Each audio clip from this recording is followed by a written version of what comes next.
For the Love of Scotty McMullen. I fucking love this book!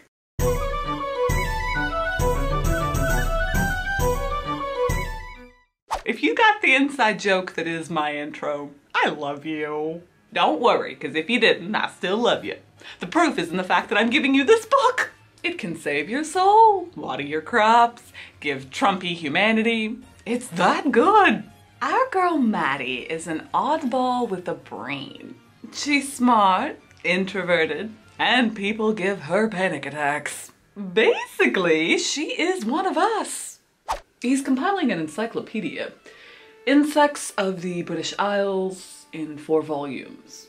Be still, my heart. I do love a book with multiple volumes. Dude, same. Yeah, she wasn't being sarcastic, so obviously I'm in love with the woman. At 16, Maddie invents a fake fiance to avoid the debutante parties. For 5 years, she keeps the ruse up by mailing her diary-like letters to her pretend Scottish soldier. But whoopsie, turns out there is a real Logan MacKenzie, and he has been getting her letters. 3 years after she's killed him off, dude shows up on her doorstep demanding marriage. I am pretty sure I just made a noise only dogs can hear. But don't worry, Logan is a fluff muffin, so he's got good motivations and reasons. I mean, yeah, he blackmails Maddie into being his wife, but he does it for his men. Our hero's the captain of wounded war heroes forgotten by their country. He wants to give them a home, Maddie has a castle, so he needs Maddie. Our couple get hitched quick, but they play a long game of consummation guesstimation. And it is so freaking cute. I don't know if I can do this. You can. There's nothing easier. If this were difficult, humanity would have died out long ago. I think you underestimate my capacity for taking normal human interaction and making it awkward. I pledge my fealty unto this queen. If our OTP don't bang, they're not really married. Since Maddie don't want to be married, she tries really hard not to fall for Logan McFantasy. Her word, not mine. Along with McFlouncy, McPillow, and even McFigment. McFigment! That name game is adorable. Hell, this whole couple was adorable. The two had me ping-ponging between lol face and swoony pants. Y'all know I love me some epistolary shit, and that is just the tip of the iceberg with this couple. Maddie says what she thinks, and Logan plays no games. As a direct result of that, we get an open, honest OTP dynamic that gave some A+++ banter. That's glorious, but add in Maddie's lack of a filter, well, then you get one muscled arm was flexed and propped behind his head, and in the other hand he held, devil take him, heaven help her, a book. He looked up from the book and caught her staring. Is there something the matter?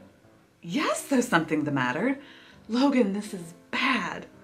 What's bad? Here I am, struggling to banish any foolish imagined affections for you so that we can consummate this marriage of convenience in a proper business-like fashion, as we agreed. And then you go and read a book? While he was at it, why didn't he just bring her a basket of kittens, a bottle of champagne, and pose naked with a rose caught between his teeth? Bless! My heart boner is so big right now, guys. Can you blame Maddie for failing to resist her feels? I sure as hell can't. I'm not that inhuman. This plot isn't big or flashy. It's just 2 people navigating a marriage of convenience. AKA my favorite damn plot. Logan insists he's got no heart. Maddie insists she won't fall for his heart. And both are lying out their buttholes. He might be ink on a page, but me and Maddie both swoon balls over the man. Despite his setup giving him all the power, Logan never abuses it. Yeah, he wants and needs to bang Maddie, but his war days and his orphan days taught him honor. The boy never coerces Maddie and never forces Maddie. This is the part of the video where I insert a rant about romance novels being accused by society of being unrealistic. Dear society, that's the fucking problem. As a result of all that, we have to wait a little bit before we get to the PIV sex. But trust a fangirl, the hotness ain't MIA. Before the boinkin, we get it all. Brace your knees, fangirls, cause the swoon is about to go swoony. He kept still, giving her a moment to adjust to the sensation, grinding his palm against her most sensitive place. And then he went still, waiting. Come along then, you're a clever lass. You know what your body wants. Soon enough, she began to roll her hips. She rolled her hips? Oh God! They're out here trying to get my bitch ass to pass the hell out. I'm here for a traditional Scottish finger banging. Shout out to the Heaving Bosoms podcast for giving me that glorious phrase. But there's more. We get a mutual masturbation scene that starts with some kinky instructions and ends with the implication that Maddie is not a stranger to her clitoris. My brain and my ovaries did backflips over a squeezed bedpost in that scene. If you've read the book, you know exactly what I'm talking about. Bless realistic sex. Romancelandia needs more nuanced, non-penetrative banging. Because hot and real. But our OTP aren't just hot and real, they were emo-tastic. My heart exploded when Logan finally unloads his PTSD and abandonment issues. We actually see the role that Maddie played in his surviving the war.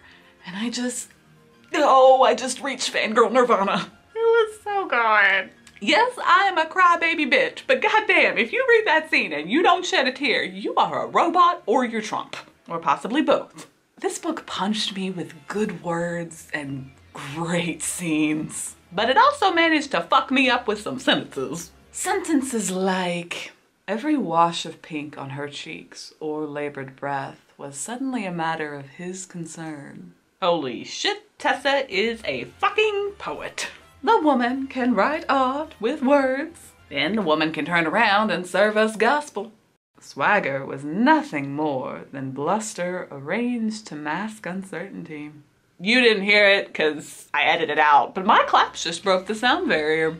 This thing deserves so much applause for so many reasons, but my favorite has to be its secondary characters. I want to be Aunt Thea when I grow up.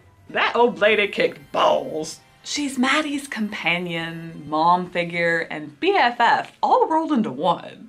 And she was so gloriously irreverent. The queen lived her life by tossing societal expectations to the wind. Gal had happiness and lots of lovers. But Maddie wasn't the only one who got some great sidekicks. Logan had a ragtag group of friends who were so real, they hurt my soul. In like the good way. One in particular gave us an excellent line of dialogue. I've been married. I'll tell you what she wants. She wants your secrets. She wants your soul.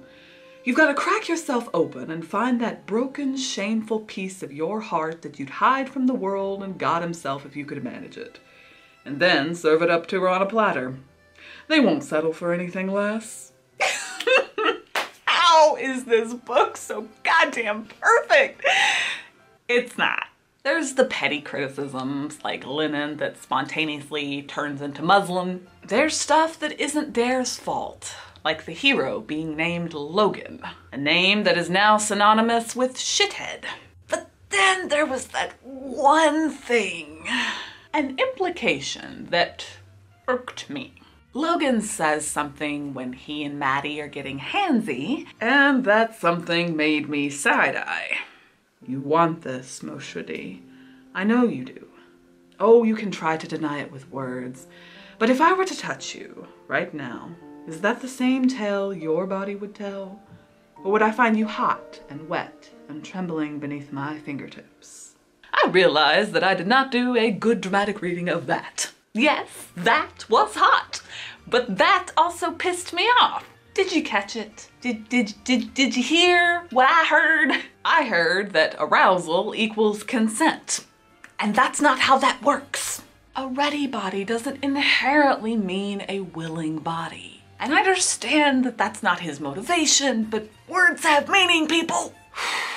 But hey, that is just 3 criticisms in a book that is practically perfect. Female competency porn, a beta-tastic hero, emotional stakes. This book is glorious, and you need it. One does not simply write a novel. This is why Tessa is queen. She references a meme in her dedication. I realize that when this gets posted, it's gonna be less than 6 months since I reviewed a Tessa Dare book, and I normally like to have a longer wait than that, but Aaron and Melody made me do it. For clarification, Aaron and Melody are Heaving Bosoms podcast. It is literally my favorite podcast of all the podcasts. They recap a book and they go through the whole plot, avoiding spoilers when they can. And it is funny, and it is entertaining, and it's just, oh, it's like ear crack. But I'm gonna shut up now, because if I don't, this outro is gonna be about 10 minutes long of just me fangirling over Aaron and Melody. I can't help it, I just love them so much. See, I fangirl over other people, not just romance authors. I fangirl over other fangirls fangirling about romances. That's totally different.